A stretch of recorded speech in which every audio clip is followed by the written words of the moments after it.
Hello, Need to Know TV friends and family. Welcome, welcome, welcome. Come in, come in, come in, come in. Like, comment, share, subscribe, and hit the notification device on all your devices. The notification. Let's go and revisit low down, dirty, backstabbing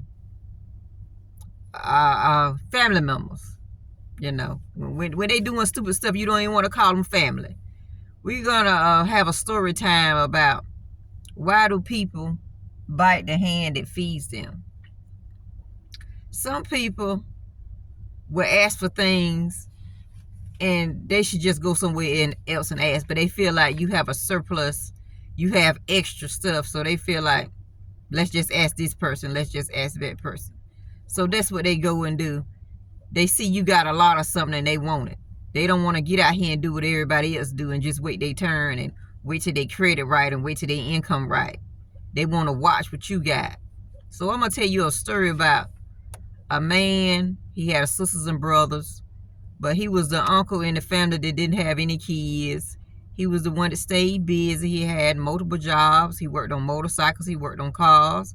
And he was a car person. He always, on any random year, he always had 4 or 5 cars on a regular, old or new. He just was a car collector and a motorcycle collector. So one day, his niece and nephew came to him and said, you got all these cars in yours. You can't drive all these cars. Let us get one. Let us hold one. He said, well, I tell you what, if y'all go get y'all license, y'all show that y'all enthused about driving it and get some business by yourself, I see what I can do. So a couple of weeks went by. Niece and nephew came back. Niece said, I want that Jeep over there. Nephew said, I want that car over there. So he said, sure, okay, y'all got some money? What you talk about? They said, we don't have no money. He said, what? Y'all working ain't this? Well, my credit right, and my credit ain't right, my income ain't right. He said, well, I tell you what, y'all give me $180 to $200 a month, and I help you out. They said, well, what about insurance? We don't have insurance. He said, well, okay, then you don't have insurance. I keep it on my insurance. I help you out. Y'all, you gonna do the right thing. You gonna let nobody drive the car. You gonna do the right thing. They said, sure, yeah. No, we got to worry about ourselves. We ain't worrying about nobody else. Manipulation. We ain't worrying about nobody. We worrying about us. We tired of riding the bus. We tired of riding the city bus and the cab and waiting on the ride in the rain. Oh, okay. So he talked to their parents, and they said they were pretty good kids, and, they went to work and everything. They helped out with the bills, helped out with around the house. He said, all right, I'll talk to your parents. I'm going to let you get that Jeep, and I'm going to let you get that car.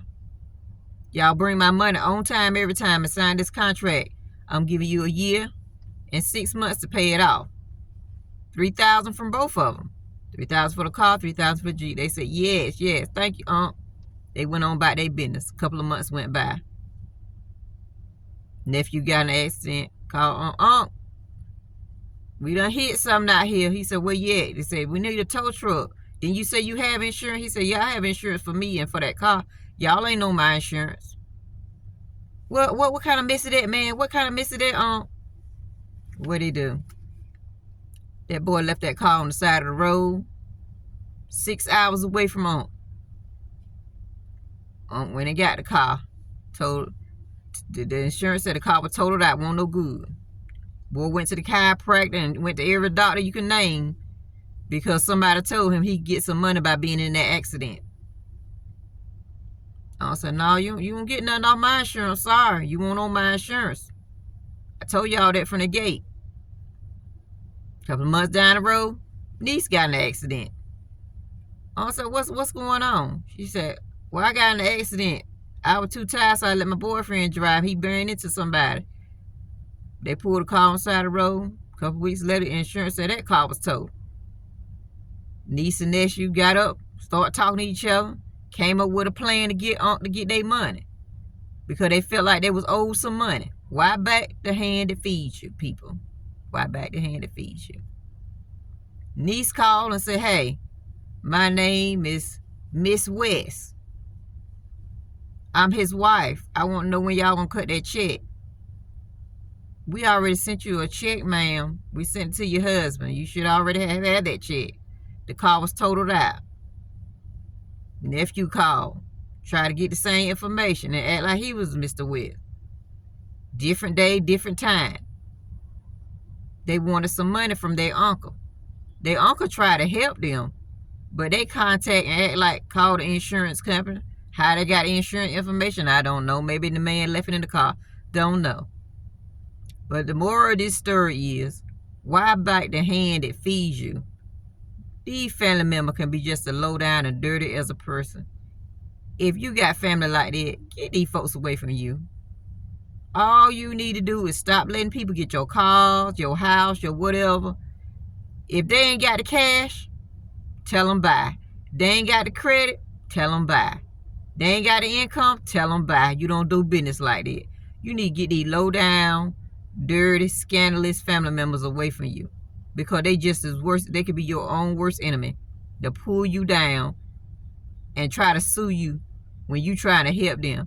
That the moral is, why bite the hand that feeds you? You got to watch out for your family member just as worse as you got to watch out for a friend or a person on the street. And that's bad. People will watch what you have because they not even willing to get out here and get it on their own. They so busy watching you. Y'all be careful. Y'all be careful. I'm just giving you these different scenarios because this is what people go through in life. Not saying you got family members like that, but it's somebody somewhere looking at somebody's family member, looking at that they got a surplus of something, and they feel like, well, he don't need all that. She don't need all that. That ain't none of your dag-darn business what somebody got. Mind your business.